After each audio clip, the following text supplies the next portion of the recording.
Seven-time Emmy Award winner, the host of the daytime edition of the 2006 Rio Olympic Games coverage on NBC, where he is the voice of Football Night in America and Sunday Night Football. Good to see you again, Al Michaels. Richie, it's always terrific. Great. See you. All good? When do you take off? When do you go? This weekend. This weekend? Down to Rio. Yeah. Down to Rio? It's funny. I mean, it's been looming for a long time, preparing for it, as we all have at NBC. And then I woke up yesterday and I thought, a month from today, I'll be home. It'll all be over. It'll all be over in Denver. I'm going, wait a minute. We haven't even gotten there yet. It just shows you how fast life goes by. So now, do you have an advanced team to check on your accommodations? Al Michaels' advanced team. I have this reputation. The whole thing. Believe me, it's all good. Everything is good. You know, I once wrote 4 seasons or bust in a column, and I got busted for it. I mean, excuse me. But, you know, well, you do rate certain establishments on the number of seasons that it would equate to the 4. Occasionally, correct? You're in a hotel which is like a 3 seasons, which isn't bad. And once in a while, you'll be in a hotel that's like a quarter of 1 season, and that's not very good. That's like the when the Bears were playing in Champaign for a couple of years while they were redoing Soldier Field. We wound up at someplace, some establishment, and they had to back me in.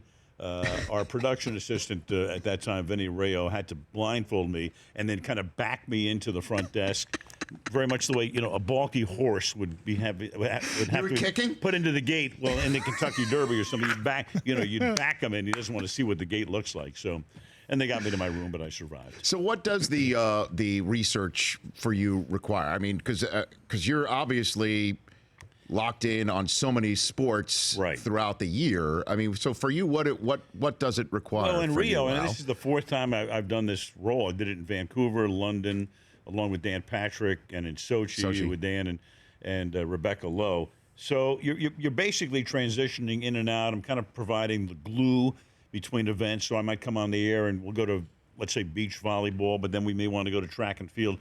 So I'm pretty much the conduit between events, maybe lend a little insight into the event beforehand.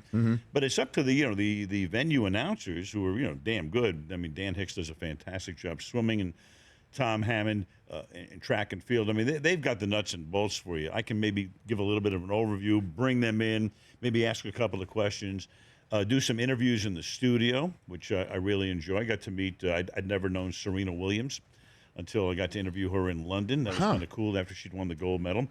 Brought Alex Morgan and some of the U.S. soccer women's team players in. So I like that. It's the one thing in my career, since I've done so much play-by-play for the most part, I haven't had a chance to do that much interviewing. So for me, that's the most fun for me, I think, in a situation like this. Now, I know the answer to it, but I'm going to ask the question anyway. How have things changed since the Olympic Village, say, in Lake Placid, when you were there, and back in the day, right. when this truly was an amateur competition for most countries? How have things changed between then and it's like and everything's changed. I mean, it's the way sports are covered. It's the way of the world. In Lake Placid, it was a little town in upstate New York, so there was security. And now, of course, it's over the top, and it has to be, but it's not just in the Olympics. It's everywhere you go in the world these days. Everything is on camera. There's a police presence. I'm sure in Rio it'll almost be kabuki theater, but it almost has to be in a way. You began to see this, I guess, maybe in Yugoslavia in 1984, did the Olympics in Sarajevo. At that time, the country was in one piece and seemed to be on their way to better times. And then 10 years later, that country split apart violently, and it became a whole bunch of other countries, Bosnia, Serbia, and the rest. So it's the way of the world right now, and I think it's a good thing that the Olympics were opened up to everybody. I mean, what was an amateur? What was a pro? When the Eastern Bloc, they had professional athletes in there, and that's why the hockey thing in 1980 was so big, because we were truly an amateur team and they were truly a professional team. But I think now you're seeing the best athletes in the world. What happens too, Rich, is I think the big thing is there's always this fear going into an Olympic Games, and there is this time around. Sewage, traffic, security, infrastructure, whatever. It's always been that way. This is the 9th Olympics I've covered. There isn't one where everybody hasn't said, or at least the press would indicate to you, oh my God, what a disaster this is going to be. Go back to LA in 1984. Did that too. Did the track and field here in 84. What's going to happen? Smog, we had none. Traffic, never saw it better than that, right? Heat, whatever it was. Terrorism, thank God, didn't happen. So all the stuff that they warn you about and make you scared about, fortunately to this point has not happened. I mean, to any large degree. Obviously, Munich took place in 1972, a completely different situation, and the bomb that went off in Atlanta in 1996. Apart from that, I think we've been pretty lucky. Al Michaels here on the Rich Eisen Show. Well, let's take a break. We'll come back. Let's talk some football. Okay, Sure. Al? Let's do that. What I wanted to, because Deflategate seems to finally be over. You think? Until Sunday night. Right. And you guys start calling Jimmy Garoppolo's football action on Sunday Night Football. Al Michaels joining me here on the Rich Eisen Show. We'll also get a quick NFL Chris Command Center news update, and Al and I will bat around some of the topics that we hear coming from that command center. And if you are on hold, stay on hold. We're going to take your phone calls. Al Michaels here live, back in a minute on the Rich Eisen Show.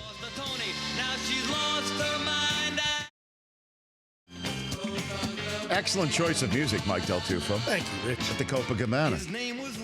I'm going dancing, babe. That's what we're going to do in Rio? Absolutely. And after you're done with your day's work, then you hit the floor, right? Dan Patrick and I, we're bosom buddies for dinner. That's We're going to grab Tarico this year, too. You watch. Tarico, that's Mike's coming right. down. Mike's going to host some of the daytime part 2. Yeah, he's a Rolls Royce, as you know. Oh, yeah. I mean, Mike he is is great. Yeah. Mike is an old-timer. I'm looking forward to having him as part of the group. Yeah, I'm looking forward to that as well. Al Michaels here on the Rich Eisen Show. Before we get to some of the NFL stories that are looming out there right now, Deflategate appears to be over, but when you and Chris are in Arizona for the opening night, right? I mean, there's no question that'll be front and center. We'll see how Garoppolo plays. Sure. Do you think there's going to be any lingering effect at some point on all of these stories, just one on top of the other on top? It just seems like every offseason there's some sort of argument between the players and the owners or the players and the commissioner over this subject. Right. That it's going to eventually, you're going to look down at the ratings on these football games and see something eroding. Do you think, Al? I don't. And people ask me about concussions, labor issues, guys doing really bad things and winding up in jail in the National Football League. I mean, we've had enough of this over the past several years. I hate to say this. There's almost more interest in a way. I know that some of our guys at NBC felt that when the schedule came out and the first Sunday night game was New England at Arizona, that there might be some danger because of the looming and prospective suspension of Tom Brady. We didn't know at that time. And then when Brady did get suspended, I know a couple of our guys were upset about, hey, why we could have had that game maybe in week 5 or 6. And I said, I'm sorry, there is more interest in this game with Jimmy Garoppolo playing quarterback than Tom Brady. Now, there'll be a tremendous amount of interest regardless, but all of a sudden, people will want to tune in and see, who is this guy? Yeah. And can he take over? And by the way, you know as well as anybody, let's say Garoppolo goes 3-0 or 4-0 or 3-1. You think there'll be a quarterback controversy going into week 5? You know there will be some show or shows where, that debate will be embraced, if you will. Well, let's say he has a passer rating of 105 going into week 5, and they're 4-0. Then what? It'll be an interesting. That'll be part of the discussion. But here's the deal: because at least the Patriots will be able to kick the tires on Garoppolo and see what they have as they're moving forward. Right. And you'll be talking about it on Sunday. I'm just, as somebody who talks football for a living all the time. Sure. Everybody's looking for that canary in a coal mine where it's going to start turning in a different trend, where fans are just going to be turned off by all this craziness and the nonsense, to the point where they're actually going to be voting with their remote. I don't see it happening unless it just mushrooms and explodes and becomes so insidious that people say, oh, I've had enough. I don't see it with all. I see all these controversies with suspensions or what have you. This is what people talk about in the offseason.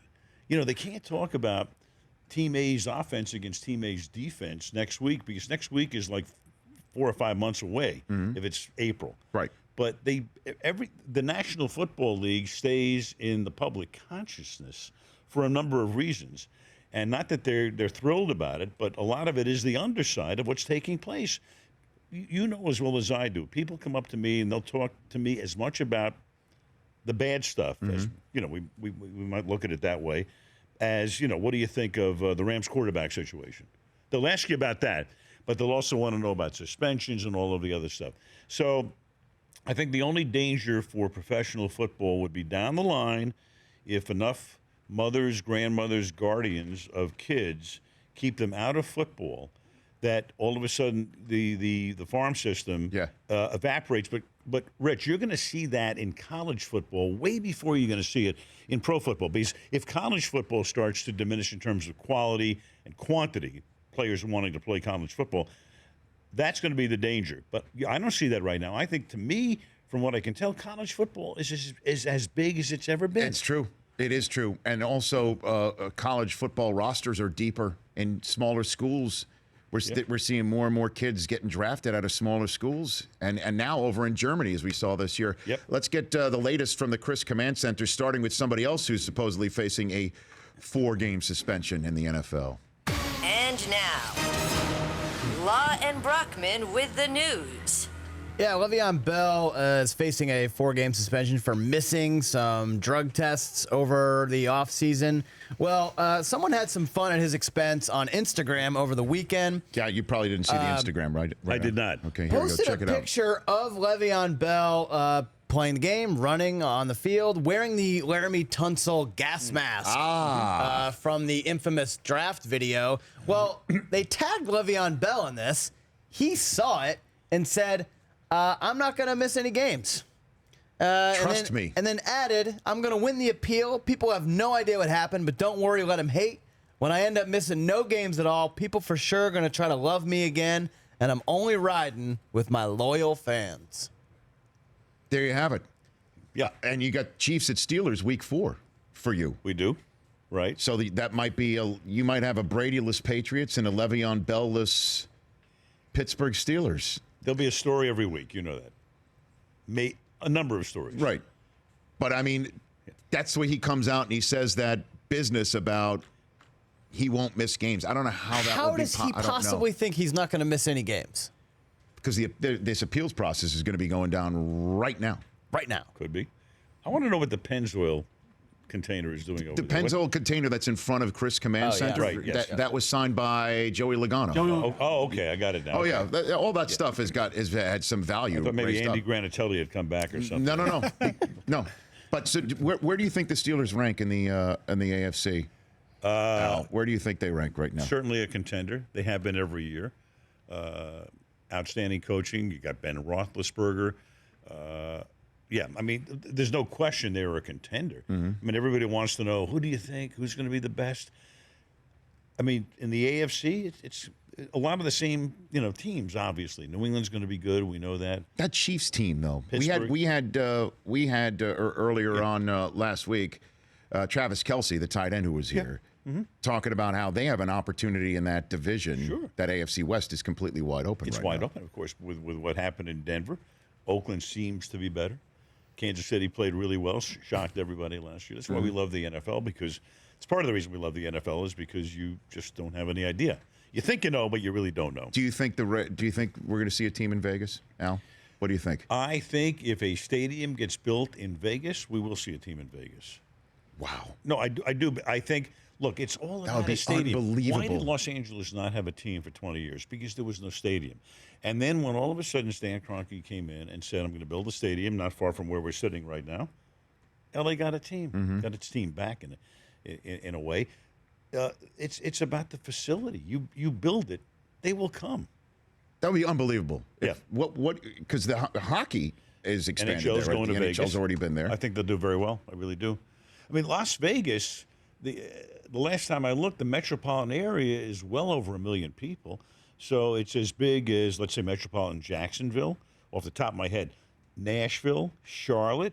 I mean, those are areas that probably have, I don't know, 1.5 million people, whatever, that you draw from. Vegas will not only have, let's say, 1.5 million people who live within driving distance of that stadium. But look at the visitors. I mean, on any given weekend, what do you have? 200,000 visitors, whatever. I'm making up numbers right now, but I'm just guessing as to what you have. So you're going to have a ton of people to draw from. I think Vegas will be. I think it'll be very successful in the National Hockey League. You build a stadium, it'll be very successful in the NFL. Chris Law, what's your football story you have? Yeah, we've kind of been talking about it on this show for a couple of weeks. It's been the lingering story of the offseason. The only team to really not have a quarterback right now is Ryan Fitzpatrick, or is the Jets, and the Ryan Fitzpatrick situation. There's a report out of the New York Daily News today, Manish Mehta, that the Jets have had multiple offers on the table. It's not just the one that everyone keeps talking about. I guess kind of my question for you, Al, is you guys have them Pats at Jets November 27th, Sunday Night Football. Who do you think is going to be the quarterback of the New York Jets for that game? Do you think Fitzpatrick does end up signing? Well, number one, it's a flex Sunday, so damn. So a lot can happen between. Wow, if you flex out of Patriots Jets, then a meteor has had to hit the AFC East in a way, right? Right, you'd flex out of Patriots Jets if the Patriots were, whatever week that is. That's Thanksgiving. That sounds like Thanksgiving. Well, it's the Thanksgiving Sunday, so we can't flex out of the Thanksgiving game. We're in Indianapolis that night, but that is a flex game. It's kind of funny. We had this similar scenario on a Thanksgiving Sunday, I think 2 years ago, when the Thanksgiving Sunday game was Giants against the Redskins, and both were pretty bad that year. They were really bad. And we looked at other games, and we're thinking, well, wait a second. There may be better matchups in terms of the standings. Mm-hmm. But Giants, Redskins, that sings.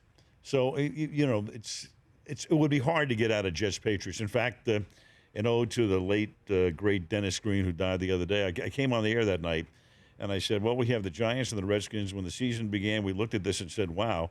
And I said, to paraphrase Dennis Green, these teams are not who we thought they were. Because they were like 3-8 and 4-7 or whatever they were. But the game did a good number. I mean, look, we know there are teams that rate better than others. Right. I don't care if the Jacksonville Jaguars can be 11-1, but the Pittsburgh Steelers and the Green Bay Packers, if they are on, a lot of eyeballs will gravitate just because of who they are. Now, and there's also one other story. You want to do J.J. Watt, Brockman? I know I'm throwing a curveball your way, but just because I know this is something that J.J. Watt did. I don't know if you saw this, Al. He tweeted out a thank you note. I saw he had surgery this week. To fans. Right? Yes, he had back surgery. Right. And then, Chris, do you have that note in front of you right there? Yeah, I have it. So J.J. Watt had back surgery last week, and on his own personal stationery that has his logo at the top, he tweeted out a handwritten note that he wrote, said, quote, "As I sit here recovering from back surgery, the doctors won't really let me do much. So I end up just pacing around my house all day. I spent a lot of my time reading through the notes and letters that y'all have sent me and trying to respond to as many as I can. I know I won't be able to respond directly to everyone, so I wanted to write one note to all of you to say thank you." Now, let me ask you this question, Al, because there are some, as you could hear by the derision with which Chris Brockman read that seemingly sweet thank you note to fans, that people think that J.J. Watt is a bit of a phony. Now, you, I would imagine, have met him on many occasions and like him a lot. Yeah. Sat down in meetings, pre-show meetings. How have you found J.J. Watt off camera, Al? Terrific. I mean, he's been great. He's been great in our meetings with us. He's very revealing. I think he's a very, very sharp guy. He gets it. I like guys that kind of see the whole picture, that read the room. J.J. Watt is that kind of a guy. I mean, when you're with him, and you go, let's say, off subject with him and you talk about something besides football, he gets what you're talking about. He's engaged in the conversation. I think he's a very well-read guy. Everybody's got to weigh in on whatever everybody does these days. I mean, to me, this is why I don't have a Twitter account. Well, the flip side is that he's letting you know what's going on through his Twitter account. So you can weigh in on it, that he's... because Brockman, you don't follow him on Twitter. I don't. Right? It just filters into his. But he's constantly making the story about him, Al. Like how much he works out. This cabin in the woods that is, bigger than 99% of the houses in America. Oh, my back hurts so much. I don't have a lot of free time, but I have enough time to write this letter and tweet it out and make sure everyone knows it's on my personal stationery, etc. Like, why does he have to let everyone know what he's doing all times of the day? He's not the only one, though. I mean, look what's going on these days. I mean, people are tweeting out, I'm having, a hamburger medium rare at In-N-Out Burger. I don't give a damn. I mean, we've got all over the country. It's what I'm doing at this particular time. It's out of hand. We know that. I mean, he's not the only guy. You're right, though. I mean, at a certain point, thank you very much, and go read a enough book or is something. enough, right? Enough's enough, right? But enough's enough with a lot of things. Sure. Well, Totally. but in terms of J.J. Watt, too, I mean, you've walked through, locker rooms and clubhouses and seen tons of fan mail that are at somebody's locker. And I guess that's his way of responding to all of them in one en masse way. When was the last time you guys wrote a letter, either of you? Wrote the a last time letter? you sat down and wrote a letter to someone and A sent handwritten note? it? Yeah, handwritten letter, note. Just about 2 weeks ago. Yeah. I did it. On Rich Eisen Stationery? I did, yes. I did. I listened to the Box Tops, the letter. Remember that song years ago? Yeah. What, Apropos of nothing. no, it's okay. But no, I mean, he just, I guess, did something like that. Well, all right, one more segment with you, Al. Is that okay with you? Sitting right here. Like, what else do I have to do? I don't know. You got things going on in life. I'm packing, but that's later. When we come back, the poll question. It's the 36th anniversary of Caddyshack hitting theaters near you. Our poll question involves the best sports comedy movie of all time. Yep. I know what it is, baby. It's basketball. Of course. That's next here on the Rich Eisen Show. Group is heading for the triple square. And Bob Costas, this has to be one of the most exciting basketball games in recent memory. Hard to believe that just 5 years ago, this game was played only on driveways. And it's hard to believe just 5 years ago, those girls were only in grade school. From basketball, ladies and gentlemen. Yep. We had our Academy Award speeches at the ready, but it never happened. What a movie that was. We've got more mileage out of how bad it was than had it been a hit. I saw David Zucker recently. I ran into him at a restaurant. He was the director of it. Yeah. He had done some great stuff prior to that. Airplane. All of them. Major League. Naked Gun. It kind of has a Naked cult Gun. following, a second life, though. It's a lot of people love that movie. Us two being one, two of basketball? them. Yeah.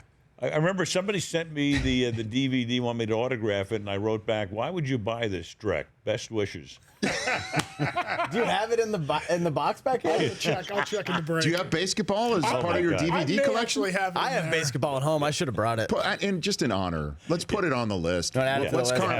currently Okay. the poll question that you could download our app and vote on? Your favorite sports comedy movie of all time. Caddyshack is first at 41%. Kingpin last, 8%. Kingpin is now at So last? Kingpin's out. Slapshot Really? jumped up to 9. Bad News Bears up to 10. And, Major League's in Major two. League at 2, 32%. okay. So basketball, we're going to put it on the list and see Oh, if we we can have get to. that And down. Major League, that's one of my favorites because Euchre. I love Bob Euchre. Oh, it's just Come a on. bit Just outside. a bit outside. Yuki's one of the all-time great Yeah, guys. absolutely. All right. Well, travel safe, sir. Thank you. Travel safe to Rio. I'll be back. Come home. Yeah. I hope.